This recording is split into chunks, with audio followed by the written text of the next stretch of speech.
Hello, everyone, and welcome to Furry Times podcast number 2, the one you all been waiting for, how to survive a pandemic. You know how we all got to this point and how much time has passed.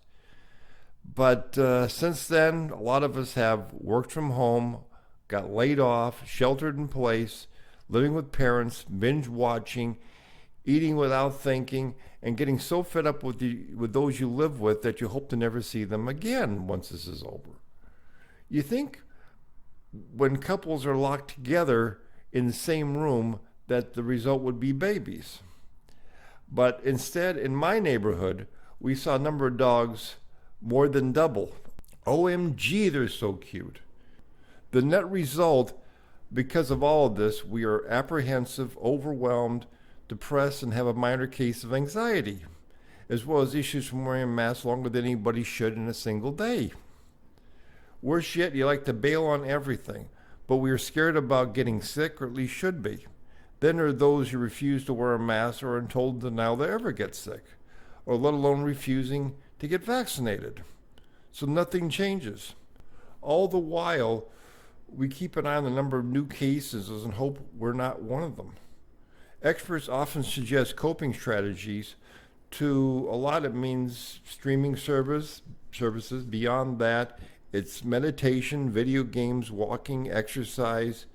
A friend is getting acupuncture, a walk, even a walk around your own neighborhood, which can seem like an adventure.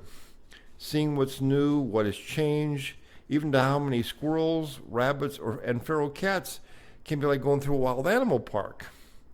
Really, because you hadn't seen them in a long time. I will admit, for a while, it felt like I was living in one of those end of the world films. The sidewalks empty, the streets are barren of traffic, a dog barking in the distance. As a friend put it so well, it felt very Black Mirror-like. Even when the shelter-in-place order went out, I sneaked outside and committed the most horrid of crimes. I went for a walk because I couldn't stand being in my own place despite what I had to entertain me. I also admit during the early days I went a bit crazy, and so did my neighbors. I live in an area where they closed the parks down at one point. For a while, the city had cop cars parked right at the park entrances, and barriers had been set up. In fact, they didn't want people come within 15 feet of those barriers before they give you a warning or threaten you with arrest. Then I admit the most horrible crime of them all. I snuck into the park on more than one occasion, which was only possible due to the fact my neighbors were crazier than me. They kept breaking down the barriers, and the authorities kept putting back up, sometimes as many as twice a day. The cops couldn't be there 24 hours a day, 7 days a week. In my neighborhood, we only saw the cops between 8 a.m. and 4 p.m. I heard there were several parties in the park at night which the cops did nothing about. And frankly, I don't think anybody wanted to call. I don't know what it's like where you live, but a lot of the condo buildings around here have private entrances to the park. I recall running to the president of a condo association of one of those buildings. They told me unless they got a letter from the city telling them that their members cannot use the entrance, they were not going to stop them. They claimed it was in their charter or agreement with the city. I think this shows you how crazy some of us were getting. You know what our city did? Which was crazy, it was crazier still. They put their own locks on those entrances. And that only happened 3 weeks before the parks officially opened. Now get this, those letters the condo associations were asking for came out as late as the week before the parks officially opened up. I don't think anybody handled this well. My entire point of this whole podcast is you got to do something, anything to keep your mind active. Of course, the situation can change on a daily basis. The main thing you have to do is keep your mind active. If you let your mind turn to slush, you become a potato. As long as you're not harming yourself or anyone else, and it isn't illegal or immoral, as someone would put it, there's nothing wrong with it. go ahead and do it. Like those who turn their talents towards YouTube to make a video and post it. I gotta say, during this pandemic, when this pandemic hit, the number of new furry videos on YouTube took a big hit. No new con videos, no fursuit dance numbers, no all-out rants. I swear it was about 9 months I virtually saw nothing new. Then all of a sudden, furry videos started popping up, great works, trying something we never saw before, like Ash Coyote minus their fursuit. But really, the quality varies with a lot of these videos. I thought it would never say anyone's video is bad, at least up until recently. When I saw this video by someone who posted on social media complaining they were not getting enough views due to YouTube's algorithm. Let me tell you, it wasn't that. It was just a badly made video. It looked like it was pieced together at the last minute. Just nothing but con clips. And even then, when you have someone talking, the person listening to the video likes to hear what they say, not be drowned out by noise. I'm telling you something. If you're recording on your phone, the answer to that is very simple. The Bluetooth microphone on your headset, all you got to do is bring it up to that person's mouth and be able to hear them. This way you get the voice. I mean, what's the point of shooting somebody having to talk without them understand what they're saying? But what I find, and I have to give great praise to, is those who run the virtual cons on whatever platform they use. They've literally gone from nothing to roughly one or more a week. The most I've ever seen over one weekend was 4. That happens fairly often. So you have plenty of options. They are at least, my point is they're at least trying. They're helping a lot of furries deal with the no convention blues. I know a lot of people used to talk about post-con depression. We all have it bad. Not so much post-con depression, is more like we miss the fur cons. I can honestly say I miss the fur cons so much that I'm actually thinking about going to more than one when I'm actually able to go again. But it's just really they're doing. I give them my highest praise. Depending on the skill level of the ones behind the scenes, you really can see everything you normally see at a con: panels, fursuit dances, fursuit parades, and etc.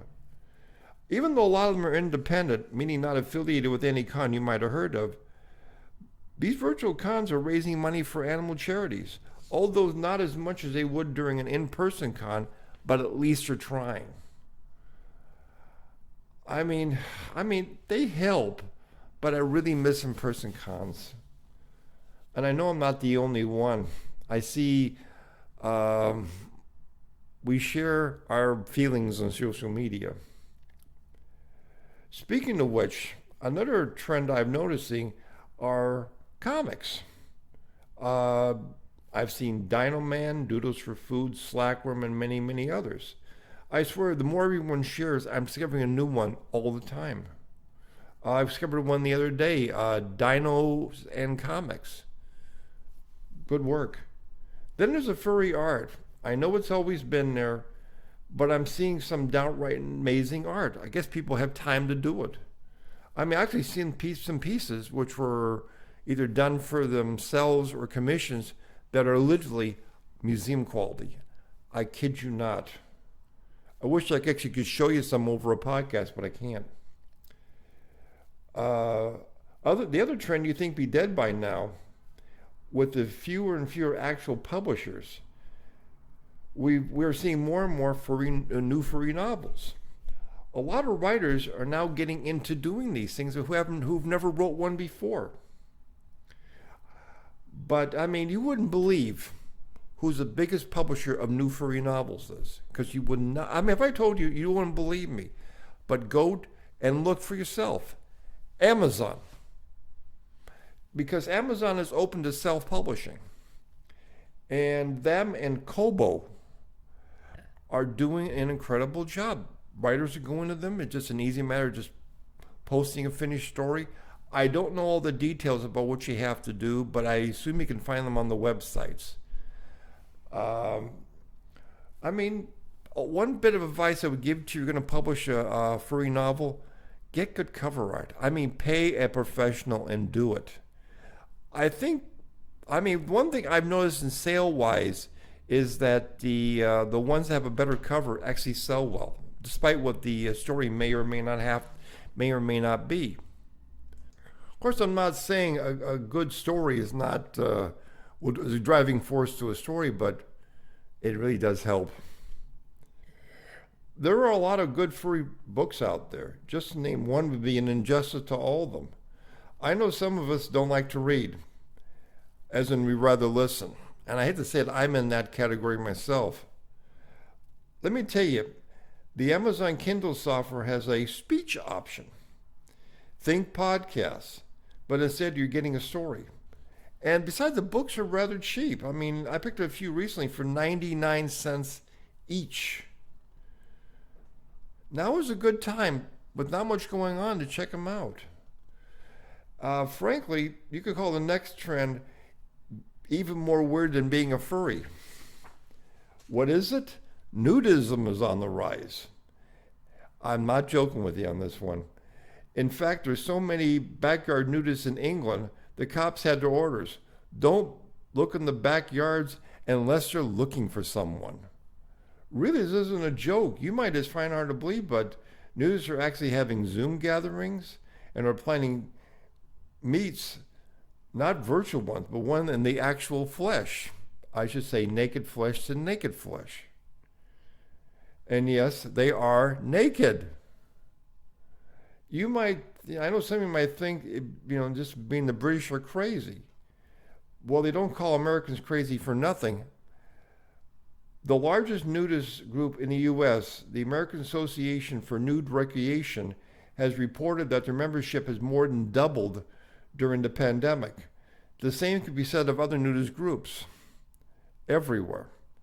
When the one existed on Twitter that I know about, not Twitter, but Facebook, their membership was almost 5,000 before Facebook took them down because members were posting nude photos. Yeah, I wasn't a member, but I did look, I was curious. And I was trying to do research for this article, for this podcast. So, today it isn't just, it's more seek and ye shall find. There's a lot of people with a lot of varied interests. And I hate to say it, with Mandalorian being so incredible, and WandaVision, the latest Star Trek programs, anime on Netflix. Let's not forget the incredible animes we're seeing of late. Beastars and BNA and many, many others. You think furry groups on social media would be having huge numbers by now, but some are basically dead. There's one on Facebook that had only received 8 posts since October 2020. Another on Discord has been really active, save for a few posts, since spring of 2020. I have been told this has also affected other groups across the country, even the world. Nobody really knows the reason why. I mean, there isn't one direct cause, but a lot of people have actually, let's say a lot of furries have drifted away from what used to be very popular groups on Facebook, Telegram, and even Discord. Just gone. But yet they have migrated to other groups.